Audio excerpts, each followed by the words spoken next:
சற்று முன் வெளியான தகவல் யுபிஐ மூலமாக பரிவர்த்தனை செய்பவர்கள் கவனத்துக்கு வரப்போகும் அதிரடி மாற்றம். அது சொல்ல பார்க்க போறோம். நீங்க நம்ம சேனல் சப்ஸ்கிரைப் பண்ணாம இருந்தீங்கன்னா மறக்காம லைக் பண்ணிக்கோங்க, சப்ஸ்கிரைப் பண்ணிக்கோங்க, மற்றவர்களுக்கு தெரியப்படுத்த ஷேர் பண்ணுங்க. இந்தியாவில் பெரும்பாலான மக்கள் யுபிஐ மூலமாக பண பரிவர்த்தனைகள் மேற்கொண்டு வருகின்றன. அவ்வப்போது டிஜிட்டல் பண பரிமாற்றத்தில் மாற்றங்கள் கொண்டு வரப்படுவது வாடிக்கையான ஒன்று.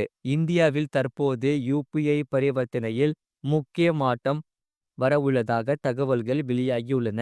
இன்றைய காலகட்டத்தில் எல்லாமே டிஜிட்டல் மயமாக்கியுள்ள பண பரிவர்த்தனையும் டிஜிட்டல் ஆகிவிட்டது. தற்போது பெரும்பாலான மக்கள் கைகளில் பணம் வைத்துக் கொள்வது கிடையாது. நேரடி பண பரிவர்த்தனை மேற்கொள்வது பெருமளவில் குறைந்துவிட்டது.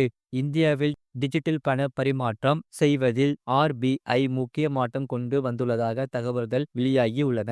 இந்தியாவில் கூகுள் பே மற்றும் போன்பே இரண்டு பிரபலமான ஆன்லைன் பண பரிவர்த்தனை செயலிகளாக உள்ளன. இரண்டும் கட்டண செயலிகளாக.